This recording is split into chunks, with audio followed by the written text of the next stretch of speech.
A 29-year-old museum archivist named Layla Hassan was clutching a worn leather notebook in the back seat of a tiny chartered plane when the pilot joked that the Sahara below looked like an endless blank page.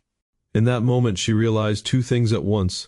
The engines had been making a wrong sound for the last 7 minutes, and she was the only person on board who knew what that sound actually meant. Layla wasn't a pilot. She wasn't even supposed to be on this flight. She was just the quiet researcher who had begged for a seat because the archives in Algiers held one last unphotographed manuscript about 19th-century desert crossings, and she wanted to see the dunes with her own eyes. Now the plane was losing altitude fast over one of the most unforgiving places on Earth, and nobody else seemed to hear the death rattle in the engines. Before we go further, drop a comment below. Have you ever been the only one who noticed something was terribly wrong but saying it out loud felt impossible? And if stories that stay with you for days are what you're here for, subscribe, more are coming. Because what rescuers found 11 days later wasn't wreckage. It was something much harder to explain. To everyone who knew her in Algiers, Layla was exactly what she appeared to be: reliable, soft-spoken, and perfectly suited for the basement archives. Colleagues would pat her shoulder and say, "You're so good at what you do. It's perfect for you." They meant it kindly. They also meant she belonged exactly where she was, surrounded by old paper, never making waves. That morning she had done what she always did. She arrived at the small municipal airfield with her usual canvas bag, double-checked that her water bottle was full, and smiled politely when the documentary crew teased her about bringing books on a desert flight. In the restroom before boarding, she stood alone for a moment, opened the bag, and touched the small brass compass her grandfather had given her the week before he died. The glass was cracked. The needle still moved. She closed her eyes and whispered the same thing she always did when she held it. "I'm listening." She settled into her seat behind the pilot and co-pilot, notebook on her lap, looking out at the pale morning light stretching across the tarmac. On the surface, everything was calm.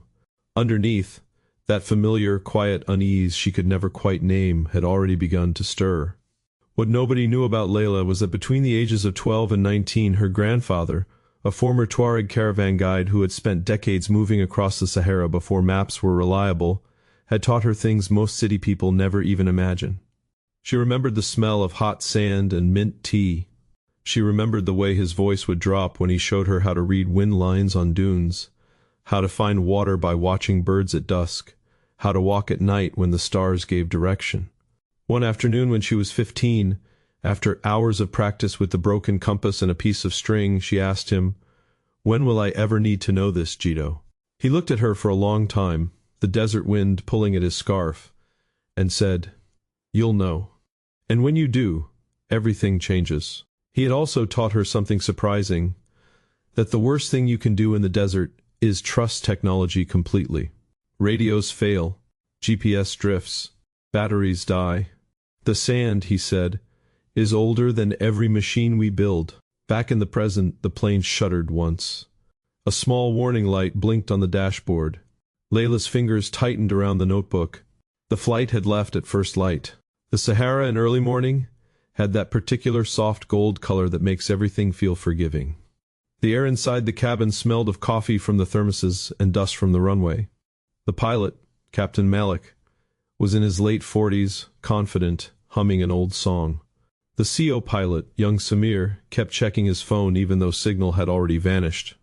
The documentary director, a loud Frenchman named Pierre, was filming out the window and cracking jokes about making history. 2 local guides sat in the back, quiet and respectful. Everything felt routine, safe. Layla noticed one small thing she immediately dismissed, a faint, rhythmic vibration in the floor beneath her feet that didn't match the usual engine hum. She also saw that the compass in her bag had begun spinning slowly, lazily, as if the desert below was whispering to it. Nothing that looks fine is always fine. The vibration grew into a distinct knocking. Layla sat up straighter. Nobody else reacted. Captain Malik frowned and tapped a gauge.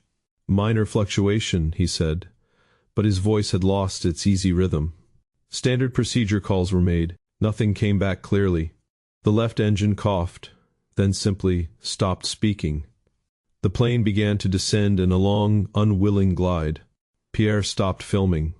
Samir's hands started shaking on the controls. The guides gripped their seats. This was no longer something training could fix with a checklist. Layla felt her heart hammering against her ribs. She could stay silent.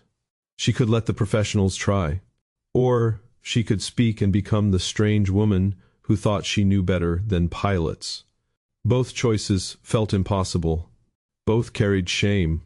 Stay with me here, because what happens in the next few minutes is the part nobody talks about. And once you hear it, you won't forget it. Think about what you would have done in their position. Hold that thought. Layla unbuckled her seatbelt and stood up. Captain Malik glanced back. Sit down, Layla. We've got this. Pierre tried to be gentle. This isn't the time for nerves, dear. Samir was already sweating. We're going to attempt an emergency landing. Standard protocol. But the altimeter kept dropping, and the remaining engine was struggling. The plane was heading toward a region of dunes known for swallowing aircraft whole. Layla spoke, voice low but steady.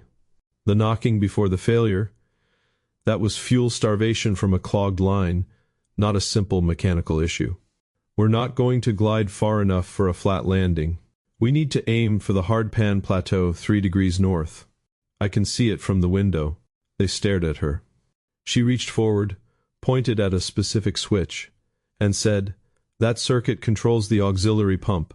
If you flip it now, you might get 30 more seconds of power. Ask me how I know that later." The plane lurched. Samir hesitated. Captain Malik looked at her, really looked, and made the call. "Do it."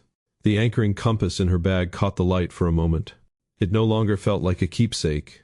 It felt like a promise being kept.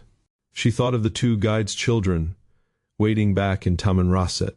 Their names were Karim and Aisha, small human details that told her exactly what was at stake. Layla moved into the cramped cockpit space. Her hands were shaking, but she kept her breathing slow the way her grandfather had taught her. In through the nose, out through the mouth, like the desert wind. Instruments said they had 9 minutes. Her body told her it was less. In her mind she heard her grandfather's voice, clear as the day he said it. "You'll know. And when you do, everything changes." She assessed quickly. Available resources, 1 functioning engine, limited fuel, a plane not built for this, 6 terrified people, and her own knowledge of this exact stretch of desert. "The plan is simple," she said. "We ride the thermals down. We land on the long, hard-pan shelf. Then we walk, not north, toward the usual search grids. West, following the old caravan line. There is water, if you know where to look." She took co-pilot Samir's hand for 1 second and placed it on a different control. "Trust the feel, not the dial right now." They began the descent. Every correction she made had a reason. The way dunes cast shadows at this hour, the color of sand that hides soft patches, the faint line of darker rock that marked the plateau. Mid-execution, the crisis within the crisis came. The second engine began to fail completely, earlier than expected. The plane dropped hard. Pierre cried out. One of the guides started praying. Layla didn't reach for any manual. She reached for something human. She started singing, the same low, rhythmic Tuareg travel song her grandfather used to calm camels and men when sandstorms approached. The melody cut through panic. Samir's shoulders loosened. Even Captain Malik stopped shouting orders and listened. In that strange, out-of-place moment of tenderness, Layla looked at the young CO pilot and said softly, "Breathe with me. We're still alive." That's enough for now. The final approach was the slowest, most detailed stretch of time any of them had ever lived. The ground rushed up. The hard pan appeared exactly where she said it would. The prophetic line returned in her mind as the wheels touched. "You'll know. And when you do, everything changes." They hit, hard. Metal screamed. Something in the tail snapped. The plane slid, tilted, and finally stopped in a cloud of sand and dust. It wasn't a perfect landing. A fuel line had ruptured. Small fire risk remained. But they were down. They were alive. Silence filled the cabin. No one spoke for a long moment. Just breathing and the sound of hot metal ticking. Layla's legs gave out the second she stepped onto the sand. She sat down hard, hands trembling so violently she couldn't hold her water bottle. An unexpected laugh bubbled up, then turned into quiet tears. Captain Malik was the first to speak. "I don't know how you did that," he said, voice rough, "but thank you." Samir couldn't look at her at first. When he finally did, he gave a small, ashamed nod, the kind of gesture that carries years of rethinking. Pierre kept filming with shaking hands, whispering, "This is the story now." One of the guides touched Layla's shoulder like she was something holy and fragile at the same time. Official search efforts would later describe the rescue as textbook once contact was re-established. But the raw gratitude in the eyes of the people who lived it told a different truth. 3 days later, back in Algiers, Layla met her grandfather's old friend, the last living person who had traveled with him. They sat in the quiet courtyard where she used to train. No big speeches. He simply placed his hand over hers and nodded. They both understood what had been passed on. The brass compass sat between them on the small table. It no longer looked like a cracked relic from the past. It looked like proof that some things keep working long after they should have stopped. For one brief moment before the world rushed in with cameras and questions, Layla stood alone on her small balcony at night, looking toward the south where the desert waited under the stars. Weeks later, life in the archives had returned to its quiet rhythm, except nothing felt the same. Colleagues now looked at her differently, some with awe, some with discomfort. Recognition, she learned, can feel heavier than anonymity. One evening she went back to the same courtyard. The old friend was there again. He poured mint tea and after a long silence said, "The desert didn't save you because you were special, Layla. It answered because you finally spoke its language. But here's what I still wonder. Did knowing what to do make you brave? Or did having to be brave finally make you listen?" That question doesn't have one clean answer. It sits with you. If this story moved you, I have more where this came from. Subscribe so you don't miss the next one.